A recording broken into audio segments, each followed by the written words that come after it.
Hello, historians, and welcome back to Purple Shirt History. This video will go over how to do the paper 2 for Cambridge AS history. This is the hard paper, in my opinion. This really tests your background knowledge, your time management skills, and your writing ability.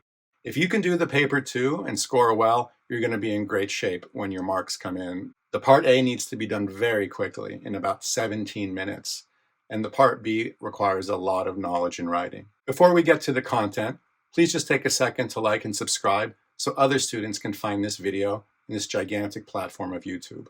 It really helps out the channel and is much appreciated. Now sit back, relax, grab your notebook and a pen, and let's learn how to do this daunting task of AS Paper 2. Here is the overview for Paper 2. You see the European, American, and International option. Whatever theme is going to be on the Paper 1, that'll affect how you study for Paper 2 as well. So looking at the European option, if the Industrial Revolution is going to be the Paper 1 topic, you know you don't have to answer an Industrial Revolution question for Paper 2. This is a significance question. It has two parts, Part A and Part B, and this is incredibly difficult for a lot of students because you do not have a lot of time to answer these questions.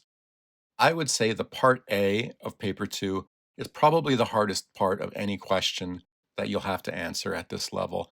You only have about 17 minutes to write about a page and a half of high quality content. So that is very challenging. The Part B is still difficult, but you do have a little bit more time to write.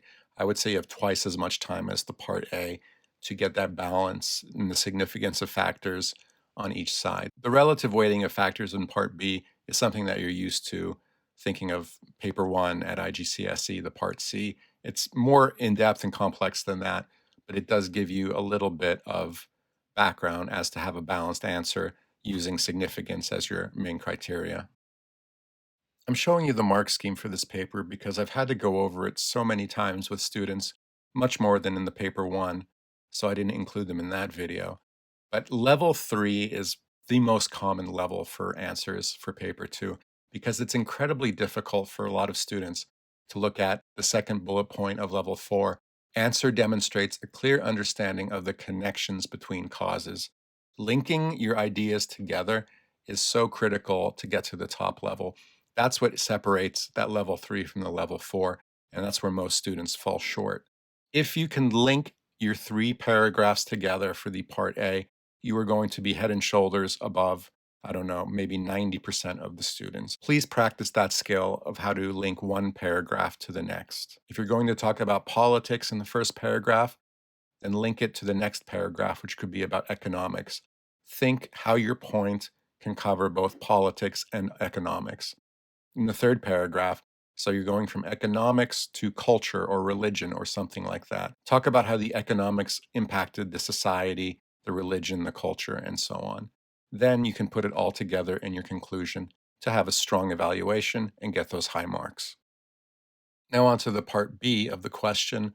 At the top level, I think the most important thing that you need to look at is the second bullet point again. Answers are supported by precisely selected evidence. You need to have evidence all throughout the essay. You just can't put in one thing and expect to get to the top level.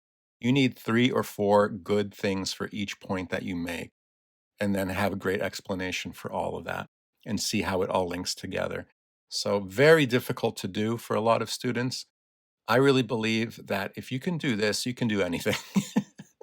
You can really become a great writer and a great purveyor of history. So, this is the paper that I enjoy the most because it really shows the dedication of the student in learning all these facts and then the skill of crafting them together to make a great essay. Wonderful paper and a wonderful opportunity. I'm saying this is hard, I'm saying this is challenging, but that's what you should want. You should want to challenge yourself and try to get to that next level and show off what you've learned throughout the course of the year.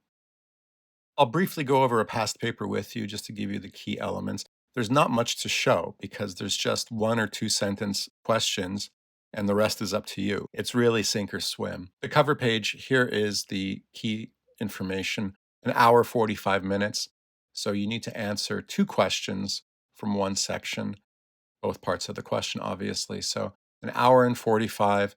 Please watch the time management video. It's such an important video, but nobody watches it. And I can kind of tell why, because in real classes, you harp on time management and how important it is. And it's not until the student actually takes an assessment and runs out of time do they realize they shouldn't have put all of their energy into just learning the facts, but also spending some time practicing on how to get everything done before the time runs out. Learning all the facts and reading the materials that are given to you by your teacher, this is all incredibly important, but you also need timed practice. Please watch the time management video. It's really important, and it's just indicative of how overlooked it is that that video has so few views.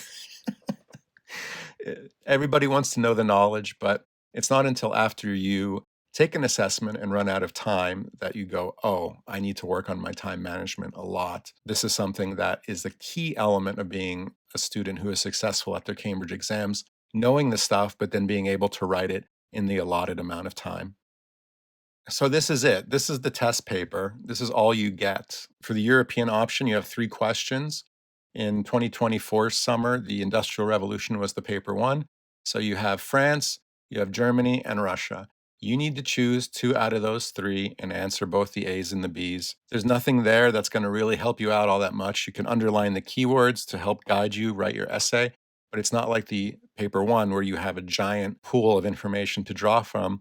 This is all on you. For the part A, I would say have a short introduction with your evaluation of significance. Then you're going to write 3 paragraphs. One is going to be something you think is highly significant or most significant. The second paragraph would be a little less significant.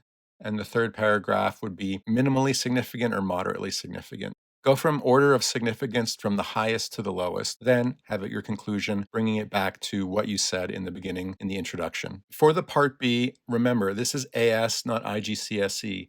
Putting one little piece of evidence in is not going to get you to the top levels. Instead of 1, I want you to have a target. For every claim that you make, I want you to have 3 pieces of evidence. I call it the chicken foot, right? So the top of the leg of the chicken leg is your point, and then you're going to have 3 pieces of evidence to support that leg. So the part B's you're going to answer need to be done in about 35 minutes each.